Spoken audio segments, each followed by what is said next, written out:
பணம் கதைக்கு உங்களை வரவேற்கிறேன். இது வெறும் பணத்தை பத்தின கதை இல்ல, இது உங்க நிதி சுதந்திரத்தை பத்தின கதை. நாம எல்லாரும் சேர்ந்து த கோட் தொடர்ல கடந்த 29 நாட்களா ஒரு பெரிய பயணத்தை மேற்கொண்டிருக்கோம். பேங்க்ஸ், அரசாங்கங்கள், அல்காரிதம்ஸ், இப்படி நம்மளை கட்டுப்படுத்துற கண்ணுக்கு தெரியாத விதிகளை உடைச்சு பார்த்தோம். இன்னைக்கு அந்த பயணத்தோட உச்சகட்டம், டே 30. இது நாள் வரைக்கும் கத்துக்கிட்ட அறிவை இன்னைக்கு சேலுக்கு மாத்த போற நேரம். ஒரே ஒரு நிமிஷம், வேற எதையும் யோசிக்காதீங்க. இந்த கேள்வியை மட்டும் பாருங்க.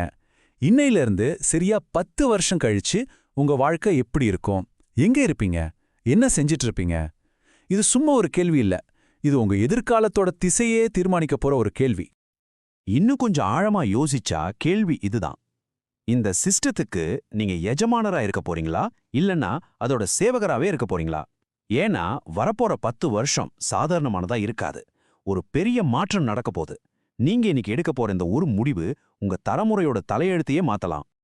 சரி, வாங்க விஷயத்துக்குள்ள போலாம். இன்னைக்கு நாம உங்க பழைய விதிமுறைகளை மொத்தமா அழிச்சிட்டு உங்களுக்கான ஒரு புது கோட் எழுத போறோம். இது வெறும் தகவல் இல்ல, இது ஒரு ஆக்ஷன் பிளான். பணம் கதையோட 10 வருஷம் மாஸ்டர் பிளானுக்கு உங்களை வரவேற்கிறேன். இந்த 30 நாள் பயணத்துல கடைசி வரைக்கும் எங்களோட டிராவல் பண்ண ஒவ்வொருத்தருக்கும் என் மனமார்ந்த வாழ்த்துக்கள். உங்க அர்ப்பணிப்பு உண்மையிலே அபாரமானது. இதை நாம கொண்டாட வேண்டாமா? நீங்க இந்த சமூகத்தோட ஒரு பட்டதாரின்னு நிரூபிக்க கமெண்ட்ஸ்ல கிராஜுவேட்டட் அப்படின்னு டைப் பண்ணுங்க. நம்ம சமூகத்தோட வலிமை என்னன்னு இந்த உலகத்துக்கு காட்டுவோம். அடுத்த 10 வருஷத்துல நம்ம முன்னாடி 2 பாதைகள் தான் இருக்க போகுது. இந்த 2 பாதைகளோட முடிவும் ஒண்ணுக்கொன்னு சம்பந்தமே இல்லாத அளவுக்கு வேற வேறையா இருக்கும். ஆனா இங்க சுவாரஸ்யமான விஷயம் என்னன்னா, எந்த பாதையை தேர்ந்தெடுக்கணுங்கிற சாய்ஸ் இன்னைக்கு உங்க கையில தான் இருக்கு. இந்த 2 பாதைகளையும் நாம ரமேஷ், சித்தார்த் அப்படிங்கிற 2 பேரோட கதை மூலமா புரிஞ்சுக்கலாம். ரமேஷ் ஒரு சிஸ்டம் ஃபாலோவர். அவர் இந்த சிஸ்டத்தோட விதிகளை பத்தியெல்லாம் கவலைப்படாம அது சொல்றத அப்படியே கேட்டு நடந்துக்கிறார். ஆனா சித்தார்த் ஒரு கோட் ஆர்கிடெக்ட். அவர் சிஸ்டத்தோட விதிகளை புரிஞ்சுக்கிட்டு தனக்கான 10 வருஷ திட்டத்தை செயல்படுத்துறார். இதனால என்ன ஆகுது? ரமேஷ் சிஸ்டத்துக்காக வேலை செய்யறார், ஆனா சித்தார்த் சிஸ்டத்தை தனக்காக வேலை செய்ய வைக்கிறார். ரமேஷ் ஒரு பலவீனமான, அதாவது ஃப்ரெஜைல் ஸ்டேட்ல இருக்கார். ஒரு சின்ன பொருளாதார நெருக்கடி வந்தா கூட அவர் காலி. ஆனா சித்தார்த் ஒரு அசைக்க முடியாத, அதாவது ஆன்டி ஃப்ரெஜைல் எதிர்காலத்தை உருவாக்குறார். இவங்களோட 10 வருஷ பயணத்துல என்ன நடக்குதுன்னு பாருங்க. முதல் 3 வருஷத்துல ரமேஷுக்கு 10% சம்பள உயர்வு கிடைக்குது. ஆனா 12% பணவீக்கம் அவரோட சேமிப்பை அரிச்சிடுது. அதே நேரத்துல சித்தார்த்தன் பணவிரயத்தெல்லாம் கண்டுபிடிச்சு அடைச்சிட்டு ஒரு பர்சனல் மொனோபொலியை உருவாக்குறார். அதாவது மத்தவங்களால அவ்வளோ சீக்கிரம் காப்பி அடிக்க முடியாத ஒரு தனித்துவமான திறமையை வளர்த்துக்கிறார். அடுத்த 4 வருஷத்துல ரமேஷ் ஒரு அல்காரிதம் சொன்னதை கேட்டு ஒரு பெரிய வீட்டை கடன்ல வாங்குறார். ஆனா சித்தார்த் ஜியோ ஆர்பிட்ராஜ் அப்படிங்கிற ஒரு தந்திரத்தை பயன்படுத்துறார். அதாவது டாலர் மாதிரி மதிப்புள்ள கரன்சில சம்பாரிச்சு ரூபாய் மாதிரி செலவு கம்மியான நாட்டுல வாழ்ந்து தன் சேமிப்பா 5 மடங்கு அதிகமாக்குறார். அதோட ஒரு ஆன்டி ஃப்ராஜைல் போர்ட்ஃபோலியோவையும் உருவாக்குறார். 10 வருஷம் முடியும் போது ரமேஷ் அதே ராட் ரேஸ்ல ஓடிட்டு இருக்கார். ஆனா சித்தார்த் தன் சொத்துக்களுக்கு செல்ஃப் கஸ்டடி, அதாவது முழு உரிமையை பெற்று பேங்கிங் சிஸ்டத்திலிருந்து முழுசா வெளியாறி ஒரு சுதந்திரமான இறையாண்மை கொண்ட தனிநபரா மாறுறார். இங்க தான் நீங்க ஒரு முக்கியமான விஷயத்த புரிஞ்சுக்கணும். ரமேஷுக்கும் சித்தார்த்துக்கும் நடுவில் இருக்கிற இந்த பெரிய வித்தியாசம் அதிர்ஷ்டத்தால வரல, அது அவங்க பயன்படுத்த தேர்ந்தெடுத்த ஆபரேட்டிங் சிஸ்டத்தால வந்தது. இன்னைக்கு இந்த நிமிஷம் நீங்க எந்த ஆபரேட்டிங் சிஸ்டத்துல இயங்க போறீங்கன்னு முடிவு பண்றது உங்க கையில தான் இருக்கு. இந்த 30 நாள் தொடர் இல்லனா இந்த ஒரு கருத்து உங்க சிந்தனையில ஒரு சின்ன மாற்றத்தை ஏற்படுத்தி இருந்தா கூட தயவு செஞ்சு ஒரு நொடி ஒதுக்கி இந்த வீடியோக்கு ஒரு லைக் கொடுங்க. நீங்க போடுற ஒவ்வொரு லைக்கும் இந்த முக்கியமான தகவல் இன்னும் பல பேரை சென்றடைய உதவி பண்ணும். த கோட் தொடர் இனியோட முடியுது, ஆனா நம்ம பயணம் முடியல. இந்த சிஸ்டத்தை விட எப்பவும் ஒரு படி முன்னாடி இருக்க பணம் கதை சேனலுக்கு சப்ஸ்கிரைப் பண்ணிட்டு அந்த பெல் ஐக்கான மறக்காம அழுத்துங்க. அப்போதான் வார வாரம் வர்ற ஃபோரன்சிக் அப்டேட்ஸ் உங்களை தவறாம வந்து சேரும். சரி, இப்ப நீங்க எல்லாரும் ரொம்ப ஆவலா எதிர்பார்த்துட்டு இருக்கிற அந்த படுதிக்கு வருவோம். அடுத்த 10 வருஷத்துல நிதி ரீதியா ஒரு இறையாண்மை கொண்ட தனிநபரா மாறுறதுக்கான உங்களுடைய முழுமையான செயல் திட்டம், த ப்ளூ பிரிண்ட். இந்த மாஸ்டர் பிளான்ல 3 தெளிவான கட்டங்கள் இருக்கு. இதை நாம ஒண்ணுக்கப்புறம் ஒன்னாதான் செயல்படுத்தணும். முதல் கட்டம் த டிஃபென்சிவ் ஷீல்டு, அதாவது நம்ம தற்காப்பு கவசம். இது முதல் 2 வருஷத்துக்கு. 2வது கட்டம் தி அஃபென்சிவ் மோனோபலி, அதாவது தாக்குதல் ஏகபோகம். இது 3வது வருஷத்துல இருந்து 6வது வருஷம் வரைக்கும். கடைசி கட்டம் தி சாவரன் எக்ஸிட், அதாவது இறையாண்மை வெளியேற்றம். இது 7வது வருஷத்துல இருந்து 10வது வருஷம் வரைக்கும். முதல் கட்டமான தற்காப்பு கவசத்தை கொஞ்சம் விரிவா பார்க்கலாம். முதல்ல உங்க பணத்துல தெரியாம நடக்கிற சின்ன சின்ன கசிவுகளை கூட கண்டுபிடிச்சு அடைக்கணும். 2வதா உங்க லேசி ஃபோர்ட்ரஸை ஆட்டோமேட் பண்ணுங்க.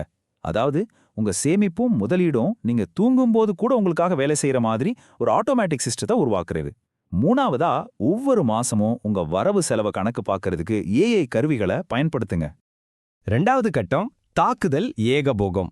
இங்க நாம தற்காப்புல இருந்து தாக்குதலுக்கு மாறுறோம். ஒரு தனித்துவமான ரொம்ப மதிப்புள்ள திறன்களோட தொகுப்பை உருவாக்குங்க. உங்க வருமானத்தை குளோபல் லெவலுக்கு கொண்டு போங்க. இங்க தான் ஜியோ ஆர்பிட்ரேஜ் ரொம்ப முக்கியமான ஒரு பங்கு வகிக்குது. அதாவது டாலர்லயோ யூரோலயோ ஆன்லைன்ல சம்பாதிச்சு செலவு கம்மியான நாட்டுல வாழ்றது மூலியமா உங்க வாங்கும் சக்தியை பல மடங்கு அதிகமாக்குங்க. கடைசி கட்டம் இறையாண்மை வெளியேற்றம். இதுதான் உச்சநிலை. உங்க செல்வத்தை ஆன்டி ஃப்ரெஜைல் சொத்துக்களுக்கு மாத்துங்க. அதாவது மார்க்கெட் கிராஷ் ஆகும்போது கூட மதிப்பு குறையாம அதிலிருந்து பலமடைகிற தங்கம் அல்லது பிட்காயின் மாதிரியான சொத்துக்கள். ரெண்டாவதா, நான் கஸ்டோடியல் வாலெட்டுகளை பயன்படுத்துங்க. அதாவது உங்க பணத்தோட முழு கண்ட்ரோலும் உங்ககிட்ட மட்டும்தான் இருக்கும், பேங்க்ஸ் கிட்ட இல்ல. இது மூலமா பாரம்பரிய வங்கி அமைப்பை சார்ந்திருப்பதை நிறுத்திட்டு நீங்களே வங்கியா மாறுறீங்க. இந்த திட்டம் ஏன் இவ்வளவு அவசியம்? ஏன்னா நாம வரப்போற பெரும் செல்வ பரிமாற்றம் மற்றும் சிபிடிசி சகாப்தத்தை நோக்கி போயிட்டு இருக்கோம். சிபிடிசினா அரசாங்கமே நேரடியாக கட்டுப்படுத்துற டிஜிட்டல் பணம். இந்த புது உலகத்தை சமாளிக்க இந்த திட்டம் மட்டும்தான் ஒரே வழி. பாருங்க, இந்த திட்டத்தை செயல்படுத்துறதுக்கு வெறும் கருவிகளும் டெக்னிக்கும் மட்டும் பத்தாது. எல்லாத்துக்கும் மேல ஒரு சரியான மனநிலை வேணும். ஒரு இறையாண்மை கொண்ட தனிநபரா மாறுறதுக்கான அடிப்படை தத்துவங்கள் என்னென்ன இப்ப பார்க்கலாம். Self custody. இதோட அர்த்தம் என்னன்னா, பேங்க் மாதிரி எந்த ஒரு இடைத்தரகரும் இல்லாம உங்க சொத்துக்களை நீங்களே உங்க நேரடி கட்டுப்பாட்டுல வச்சிருக்கிறது. பிரைவேட் கீஸ் உங்ககிட்ட இருக்கும், உங்க பணத்தை நீங்க தான் கட்டுப்படுத்துவீங்க. இதுதான் உண்மையான நிதி சுதந்திரத்தோட முதல் படி. ஆன்டி ஃப்ரெஜைல் சொத்துக்கள் அப்படின்னா என்ன? ஒரு மார்க்கெட் கிராஷ் மாதிரி அதிர்ச்சிகளை தாங்கிறது மட்டும் இல்லாம அந்த மாதிரி சூழ்நிலையிலிருந்து பயனடைஞ்சு இன்னும் வலுவாகிற சொத்துக்கள். உதாரணத்துக்கு, ஒரு பெரிய பொருளாதார நெருக்கடி வரும்போது பல பங்குகள் வீழ்ச்சியடையும், ஆனா தங்கம், பிட்காயின் மாதிரியான சில சொத்துக்களோட மதிப்பு உயரும். அதுதான் ஆன்டி ஃப்ரெஜைல். இந்த ஒரு சக்தி வாய்ந்த வாக்கியம் நம்மளோட கடைசி இலக்க ஒரே வரியில சொல்லுது. உங்க பணத்துக்கு வேற யாரும் எஜமானர் இல்ல, நீங்களே வங்கியாக மாறுங்கள். சரி, இதுதான் உங்க பட்டமளிப்பு விழா. 30 நாள் கத்துக்கிட்டது முடிஞ்சது. இனிமே நீங்க களத்துல இறங்கி செயல்பட வேண்டிய நேரம் வந்தாச்சு. உங்க உண்மையான மிஷன் இப்போதான் ஆரம்பிக்குது. இப்போ உங்ககிட்ட ஒரு தெளிவான மேப் இருக்கு. அதை செயல்படுத்த தேவையான கருவிகள் இருக்கு. எல்லாத்துக்கும் மேல அதை சாதிக்க தேவையான சரியான மனநிலையும் இப்போ உங்ககிட்ட இருக்கு. உங்க பயணத்துக்கு என்னென்ன தேவையோ அது எல்லாமே உங்ககிட்ட இருக்கு. இனிமே பாக்கி இருக்கிறது ஒன்னே ஒண்ணுதான், செயல்படுத்துறது. எக்ஸிக்யூட். முழு பொறுப்பும் முழு அதிகாரமும் இப்போ உங்க கையில. உங்க மிஷனை ஆரம்பிக்கிறதுக்கான முதல் படி என்ன தெரியுமா? இந்த வீடியோ முடிஞ்சதும் நேரா டே 1 வீடியோக்கு போங்க. இப்போ இந்த 30 நாள் அறிவோட உங்க புது கண்ணோட்டத்தோட அதை திரும்பவும் பாருங்க. நீங்க முன்னாடி கவனிக்காத பல விஷயங்கள் இப்போ உங்களுக்கு புரியும். இது உங்க அறிவை ஆழமாக்குறது மட்டும் இல்லாம யூடியூபோட பிஞ்ச் வாட்ச் அல்காரிதத்தையும் இயக்கி இந்த அறிவு இன்னும் பல பேரை சென்றடைய உதவி பண்ணும். வாழ்த்துக்கள், நீங்க இந்த கோடுல பட்டம் வாங்கிட்டீங்க. ஆனா இது ஒரு முடிவில்ல, இது ஒரு ஆரம்பம். உங்க நிதி சாம்ராஜ்யத்தை இப்போ கட்டத் தொடங்குங்க. அடுத்த சகாப்தத்தில் சந்திப்போம். நீங்களே உங்கள் தலைவிதியின் சிற்பியாக இருங்கள். நன்றி.